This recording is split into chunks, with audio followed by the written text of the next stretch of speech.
Okay, everybody, welcome to the latest episode of All Too Real 2. My name is Michael E. Cullen II, and with me, as always, via Zoom is Matthew Solomon Grundy Haas. That's a long name. It is. I'm just going to call you Matt. I mean, you're free to do that. Or I'm just going to call you Slappy. Do that too, I guess. Or I'm going to call you late for dinner. So, today on the show, we are covering episode 5 of season 2 of the TV show Stargirl, the CW DC show, which aired on September 7th, 2021. It was directed by Sheelan Koski and written by Steve Harper, and it's entitled Summer School Chapter 5.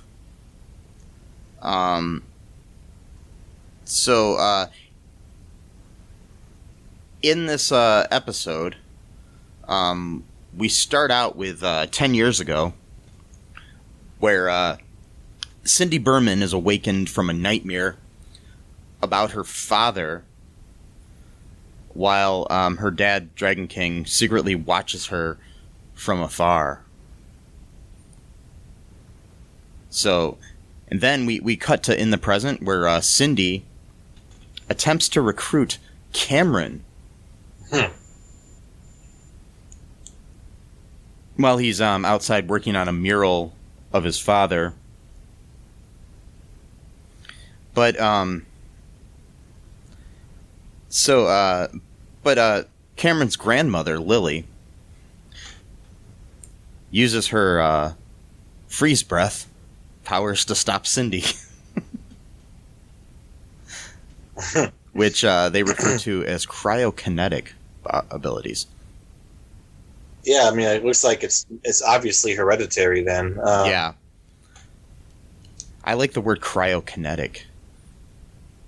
That's a fun word. Yeah, it's interesting because, like, after that flashback, Cindy was, like, crying.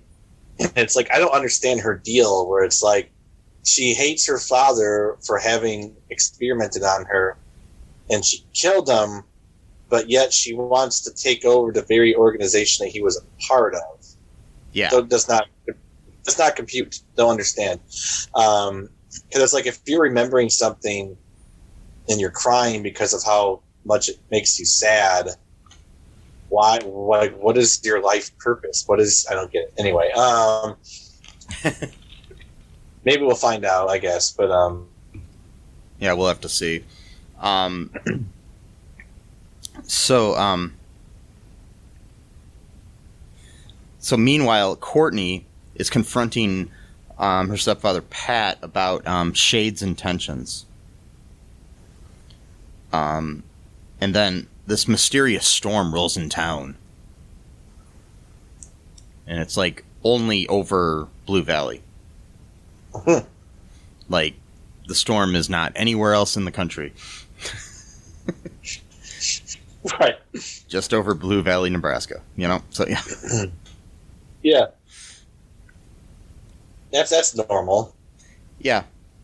The entire state's just completely sunny and no one, like, at the National Weather Bureau or whatever they call it, would be concerned about this.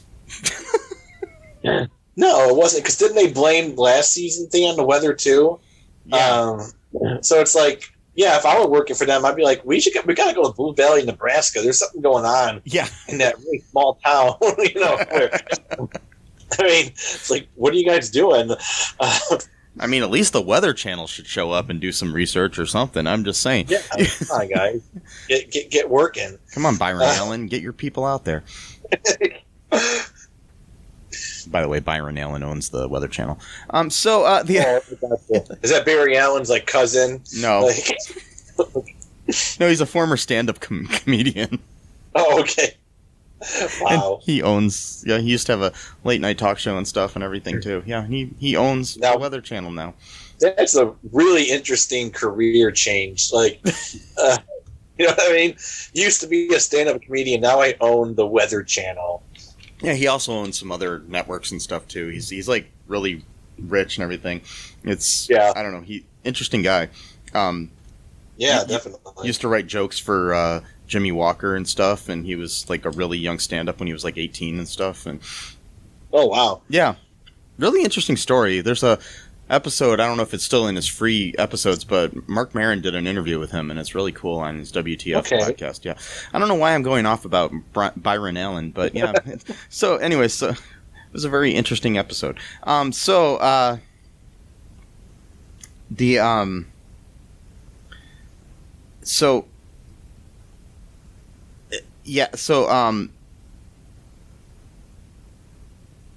Cameron, you know, basically rebukes her, you know,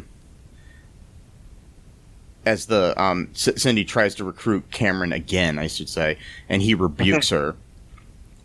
And this is at the school, and on her way out, she uses a Calypso to enchant the art teacher, Paul. Is it Dessinger? Yeah, I think it's Dessinger. Yeah. Which I thought, when I first read it, I thought it said designer, and I was like, he's an art teacher with the last name Designer? That's kind of funny. Anyway, so... Yeah. I'd be like, that's kind of appropriate. Little on the nose, yeah.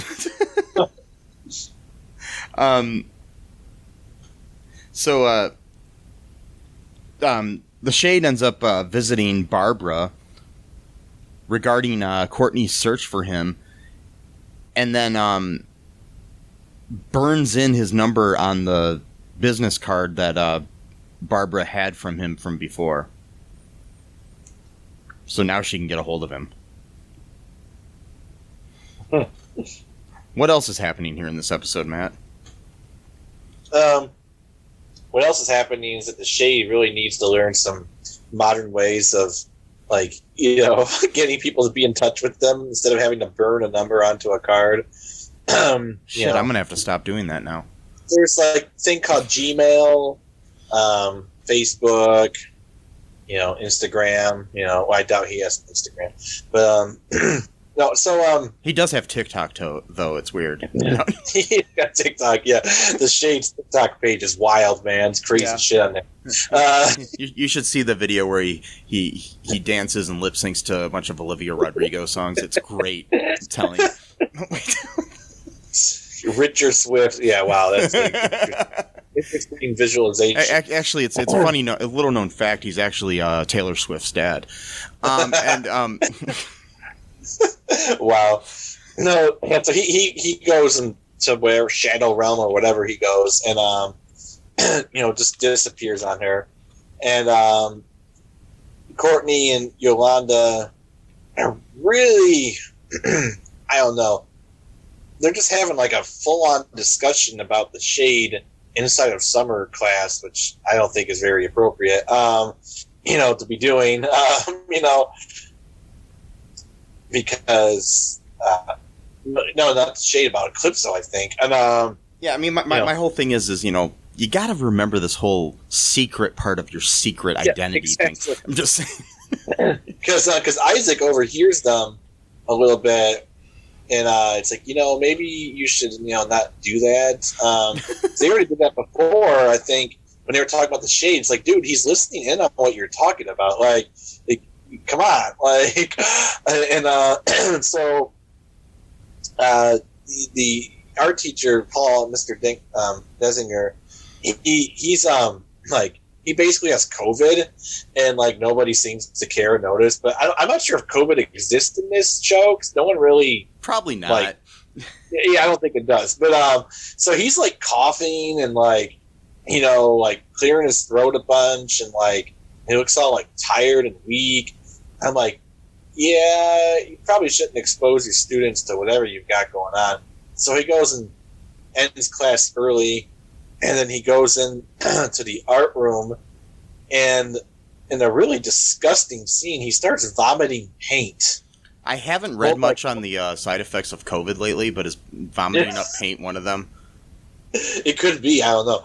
I'm just curious. That might be a vaccine side effect. And, go to vaccines or the devilstools.org.geocities.com, and it'll tell you all about that. GeoCities. Good times. But, so he starts vomiting up different colors of paint because Eclipso said he's the guy's new muse now.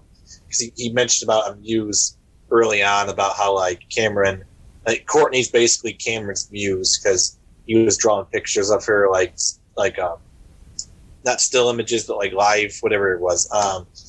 Basically, when you draw someone but they're not being still. They're what I mean. You're just drawing from. I'm not an artist, so I don't know the terms, but it's kind of he's kind of like creating these whole like Jackson Pollock sort of abstract art, based off of Courtney because he's liked Courtney for a long time actually. And you mean I thought you meant Paul? I'm sorry. Paul. Yeah, Paul ended up taking. Yeah. No. I was saying that Cameron was drawing pictures of Courtney, and Paul said that Courtney's Cameron's muse. So then he said that every artist has to have a muse. So then when Cindy enchanted Paul, Eclipso said that he's Paul's muse now, which that can't be good. I mean, every artist does have a muse. I mean, like Kevin Smith has Jason Mewes.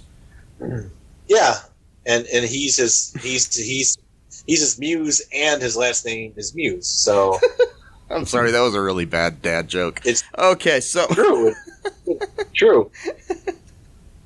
So he starts coughing up paint. Yeah. And then Eclipso says, "Paint what you see," and he says, "I don't see anything." And he says, "Look again." And he's like, "I see everything." And he's like, "Yes, draw it or paint it or whatever." Yeah. Yeah. And then he so Dessinger is engulfed by a paint blob at one point. And so nobody knows where he is, and the JSA visits the school to investigate. But because Paul is like affected by Eclipso, he causes them to see nightmares until Courtney rescues him. So they're seeing like these like drawings and paintings of things that are freaking them out, like all over the lockers and random shit in the school. Yeah. They went all in on the horror in season 2. I'm actually quite interested in that they really went all in on just being scary. I mean, like that thing that like the chalkboard, the face came out of the chalkboard at Courtney. I mean, like that was just really scary. That didn't happen at your high school? No, unfortunately. I mean, if I smoked too much DMT, it kind of did here and there, or salvia, which I'm kidding. I've never done that. But you see a lot of weird shit like Eclipso coming out of a chalkboard, trying to grab you. Yolanda sees Brainwave or sees like a picture of him or whatever, because she still feels guilty for slitting his throat. That's just the fucked up thing about it. Like, they're all like, I think, sophomores in high school at that time. Yeah. She literally murdered a man at the age of like 16. Like, that's kind of really. I mean, the first guy you murder is kind of hard, and then after that, it's easier. Then it just gets easier. Wait, what? What? Oh. This is not a confession. Yeah, just letting you know I've not murdered anybody that I know of. Yeah. That you know. Whoa. There have been some times. How would you not know? I was on Ambien once, and wait, I'm just joking. Oh, well, yeah. That's your excuse if you're on Ambien. Then. you can get away with anything. So I didn't become racist. I just became a murderer. Oh wait. Yeah, you were a non-racist murderer. Yes. I only killed white people. And yeah. Wait. If you to kill someone else of a different race, it was like you're like, I just let you know I'm not doing this because you're black. I'm just letting you know up front. Don't take it personally. That's a weird idea for a movie. The non-racist murderer who apologizes to the people he's about to murder. Like, I'm just letting you know, I've got nothing against Chinese people. Okay, it's just happened to choose you. It's kind of just like a Magic 8-Ball type of thing. Just told me to go. That's really fucking. I think we should write that movie. Anyway, so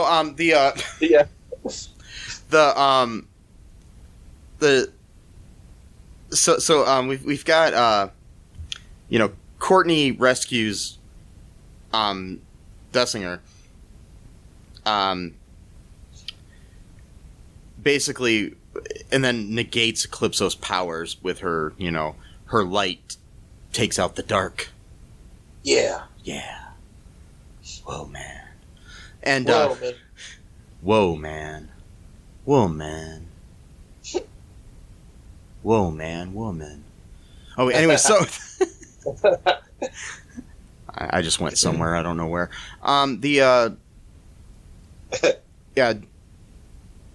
Dessinger later ends up in a psychiatric evaluation place, like a psychiatric hospital. So, or institution, or whatever they call them. So during the episode, Beth also confronts her parents about their divorce. So she admits to finding the divorce papers. And, do you want to take a quick break here, Matt? Yeah, that's fine. Yeah, before we get to the next part of the episode. We'll be right back, folks. After this.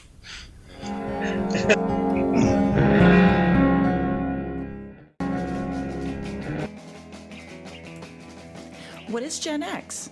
What is the silent generation? What do generations have in common?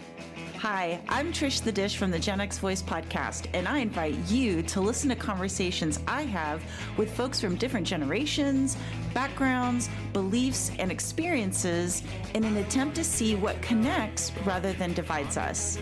Even though Gen X has been called slackers, Karens, or not mentioned at all in some cases, we are the bridge generation, so I feel compelled to do my part to destroy ageism by bringing all these voices together.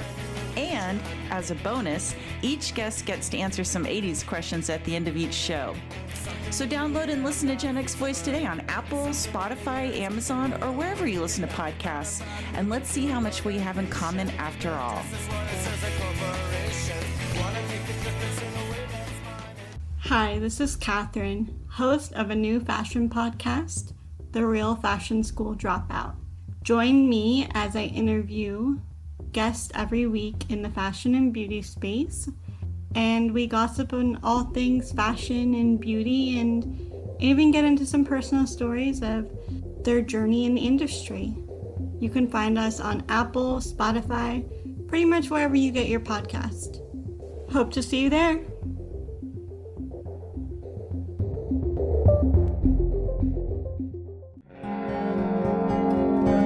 And we are back.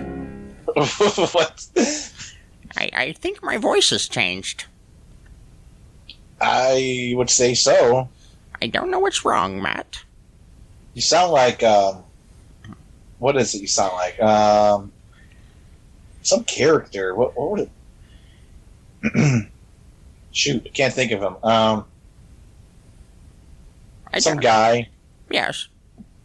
Yeah, some guy. Some guy. Just go with that. It was some dude. I am some dude. That is my name. Yes, you are. I know everything. Oh, no, I know what you sound. You sound like Abed's character in the Dungeons and Dragons episode when he's portraying. That's funny. I do, don't I? Yeah, that's what it reminded me of. He's like, I am a gnome. I am a gnome. Yeah. Yeah, I was thinking, after you said that, that sounded like it too. The only other voice I think I sounded like when I accidentally did that voice was maybe the character that Billy Barty played in the Masters of the Universe live-action film. Oh! I can't remember his character. Basically the character that they used instead of Orko. Right, yeah. Yeah. Oh, God, I can't remember his name. But anyways, somebody will let us know. Yeah. Let us know. Mm-hmm. Yeah, just email it to me, mike@cullenpark.com. I mean, because I forgot how to use Google. Anyway, so, to find it myself. Right, exactly. Just send me an email from the pod listening to the podcast. Yeah. And, I'll get the answer like a week from now. Like, right. somebody will just send me the name of the character, and I'll be like, "What the fuck is this?" Is this spam? So, anyways, like I was saying, Beth is confronting her parents about the divorce, and she wants to talk about it now, but they're like, "Yeah, let's talk about it later." Blah blah blah. They're putting it off like they do. Yeah. You know. So, I don't know. This, I mean, I like that they're giving Beth something more, but this whole, like, storyline of the parents getting divorced is kind of, I don't know, it just feels awkward to me. I guess that's what it's supposed to feel, but... It is, but at the same time, like... It is something good to put in the show, because, I mean, the show's geared towards probably teenagers more than it is towards guys in their 30s and 40s like us. Exactly. But it's such a good show. That's the thing, though. I know. It's like, yeah, it might be for them. Yeah. But it's like, fuck yeah, I get to watch this shit too. So yeah. I'm not a second-class citizen. I'm allowed to watch Stargirl. You know, I'm allowed to watch Wildcat murder people as a teenager. Yeah. You know, It's all good. You know. you know. I'm allowed to watch episodes of iCarly randomly. Oh wait, no. No, I don't do that. I'm just joking. I was trying to think of something that was geared towards teens. I never, what is that show even about? I never even knew what that. I did. No. No, okay. No, she's a girl that does her own like YouTube show. That's the original thing, like with her friends. Okay. I remember watching it years ago, the original iCarly. There's a reboot of it now, too. But I remember watching it at my niece's and nephew's house and totally, like, just getting, involved in the show. And, like, I had to leave one day in the middle of an episode. Mm-hmm. So I went home and finished it on Netflix. Yeah. That's what happened. Yeah. I was like, why am I watching this? But anyways, so... Right. Like, okay.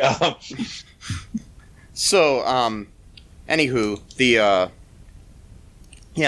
whole divorce thing, I don't know. I just hope it goes somewhere that is a satisfying place or something, or maybe there's more to it than we don't know.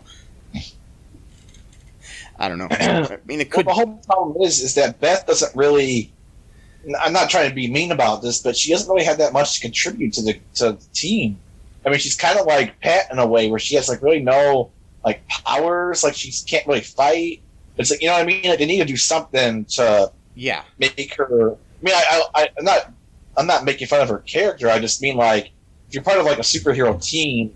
Like, you need to be able to, like, do something other than just look at goggles. Like, you know what I mean? Like, you need something. They need to develop her character more. I mean, that's... She's a good actress, and they need to, like, give her more to do. And... Yeah, totally. I mean, I want to see a romance between her and Rick. Come on. Just... Yeah, they've been sort of teasing this a little bit for a while. But they haven't done it. That they're kind of... They both kind of, like, know how to talk to each other. That either of them can really... connect with the other. But then again, group. I guess it's not a bad thing. I mean, you can have a situation where a guy and a girl can just be friends, and that's cool too. No, not allowed. It has to be romance. Those are the rules. You're not allowed to have just platonic friendships. No, no, it's against the rules. Harry met Sally. They proved that right, in like a movie from like 35 years ago.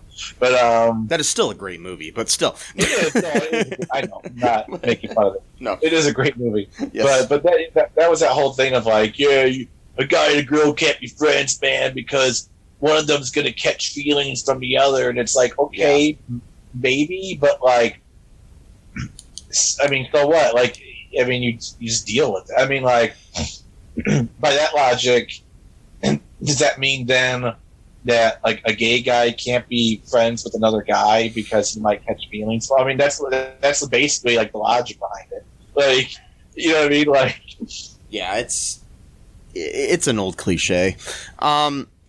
Anyways,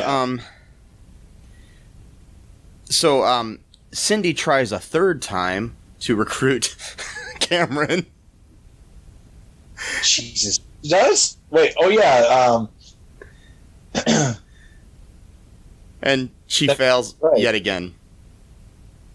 Yeah, he will not budge. He's not going to do it. No means no, people. Well, Cindy apparently doesn't know the meaning of no because she's insanely pushy. Yeah. And does not. I still trying to wrap my head around that character. Like, what is her motivation? It's hard to say. Just don't get it. So, anyways, then she meets up with Artemis and Isaac, who she's already recruited, to plan to recruit Mike instead. Is what they're implying. Right. So, and then for some reason, yeah, I don't get that. Anyway, so Cameron is now continuing to work on his mural until he suffers a hand cramp and drops his now ice-covered paintbrush. Uh-oh. So, dun dun dun. What's going to happen now? Is he going to be Icicle Jr. or... I really hope he doesn't join the Injustice. Well, then again, we'll talk about that next episode. But because there's some interesting developments in terms of that. Yeah. But I won't say what. But, no, we'll see what happens. But yeah, so without giving anything away, because we have seen the next episode, do you have any speculation here for what's going to happen this season here, Matt? After the events of this episode. Yeah, so I think Starman or whoever this person is eventually going to find his way to Blue Valley. I'm thinking probably either in the finale or maybe like 1 or 2 episodes before the finale. I'm wondering about Jay Garrick of why he's going to show up at some point. That should be interesting. Yeah, I'm trying to figure out though with the Starman of it all. Right. Because Joel McHale, what was it? I was listening to a podcast recently, and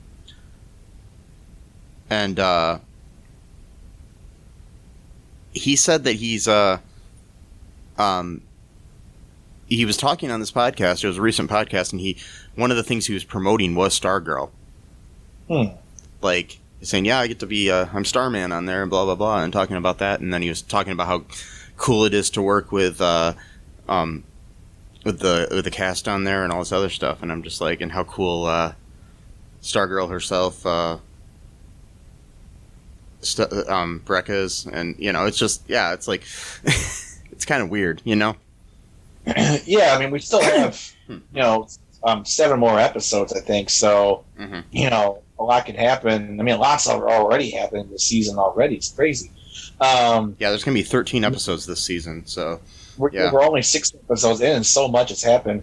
But yeah, I think I think the Flash, Jay Garrick's version of the Flash, he's probably gonna introduce something to do with maybe time travel because they have the speedsters have the ability to break the time wall or whatever. But because I do think that time travel, like the JSA had done time travel even with Pat, because some of these pictures they have taken look so old. Like they look like they're taken from cameras from like 1930s and 40s. So like there's no reason. I mean, I know like they're kind of going for like a 1960s aesthetic for with like the uniforms and stuff, but I think there's more to it than just that alone. Like I think like they may have actually spent some time in the past. Who knows? Maybe they spent years in the past. Maybe they couldn't get back for a while. So maybe they literally, kind of like in the Legends of Tomorrow, where they literally spent like 2 years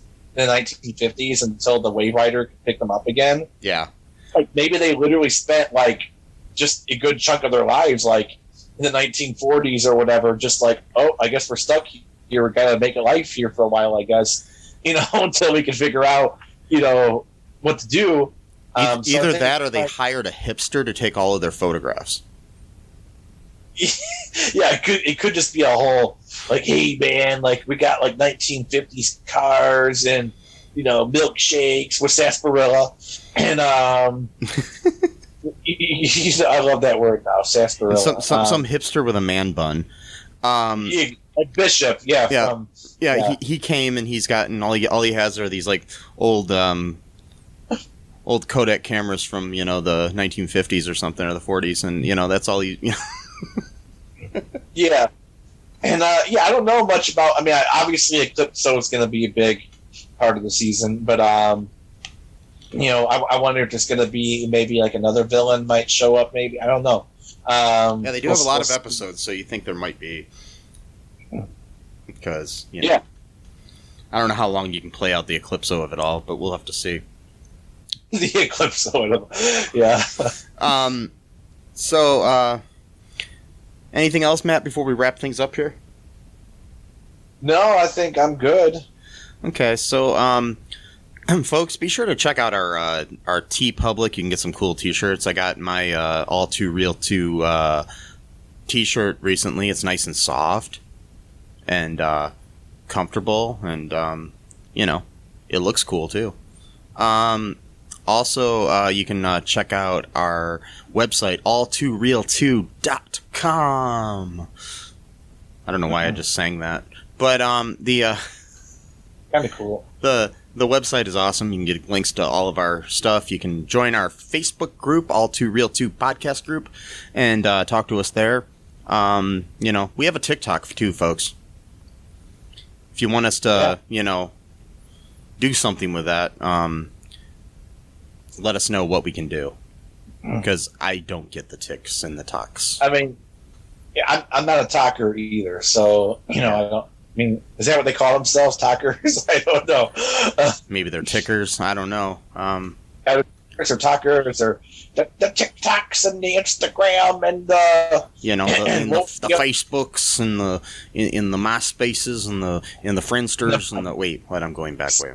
Too far. Friendsters. Wow. Friendsters you actually had to pay for. That was crazy. And then there's and then there's just the party lines on the phone. Oh wait. Party. Wow. That's some old shit right there. My dad was telling me about that. He actually, they would participate in that. Like they would go after school and go on this party line, and you would just talk to. There would be a bunch of people in there on the phone. And they'd all be calling the same number, and you talk in there, and I guess, you could be like, you could ask girls out in there, you could do other things. It was kind of like basically Facebook before Facebook, but on the phone. I mean, they've, ever since we've had the ability to communicate through, like, technological means, like, besides, like, sending letters, well, even then, I guess, technically, but, like telegrams or, like, plus, too, even before party lines, in some neighborhoods at least, they literally, like, it was so primitive back then that, like, if you just, like, picked up the phone, like, you could just hear someone else, like, having, like, a phone conversation. Yeah. And, like, you'd have to wait for that person to get off. Like, that was how primitive it was back then. Like, oh, I can't call my dad because this lady's talking with her, brother or whatever, you know. But then it's just like, well, Mrs. Garcia has cancer now. I know this. Oh wait, what? Like you would literally have to like, oh, I'm sorry, and like ask, like, do you know what you like me off the phone? And, oh, about a half hour. Oh, okay, thank you. It's like, but then how do you know? Because someone else is gonna pick up the phone. And it's like it just seemed like a weird system, but like, yeah, you know, they worked it out somehow. So, yeah, come back for our history lessons about early MySpace and pre-social media, but it was kind of its own version of social media. Man,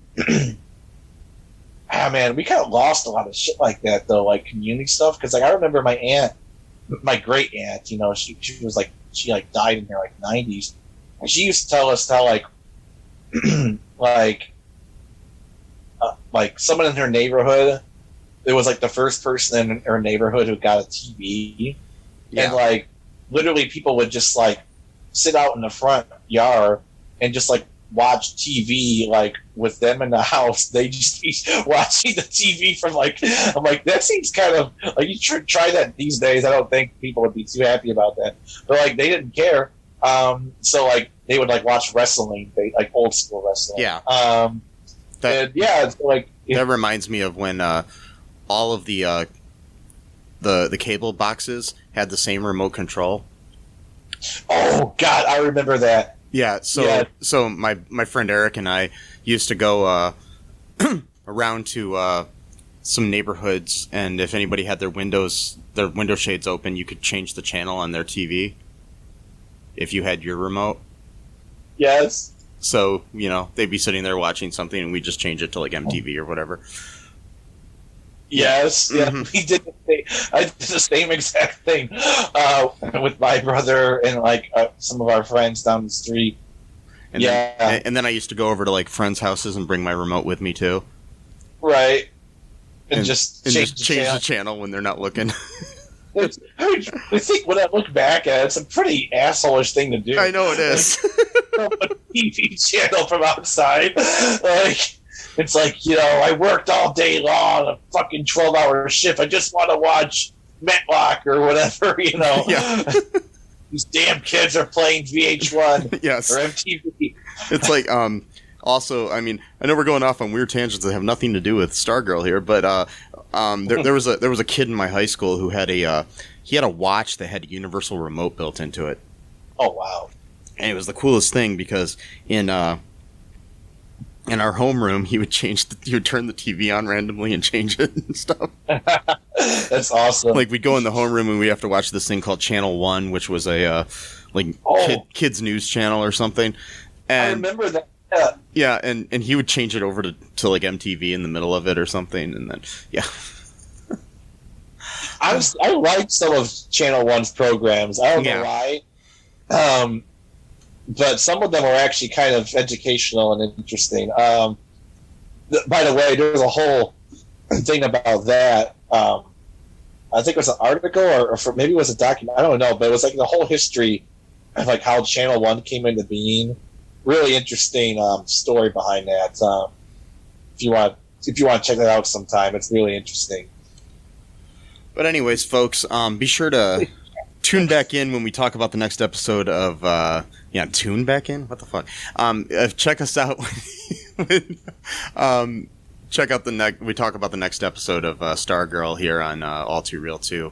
Wear a mask, people. Wear a condom. Be kind. Rewind. And until next time. Yeah. Bye-bye. Bye. Thanks for listening to All Too Real 2 podcast, a Cullen Park production. Produced and edited by Michael E. Cullen II. Music by Matthew Hawes. Subscribe and share the show. Visit us at cullenpark.com.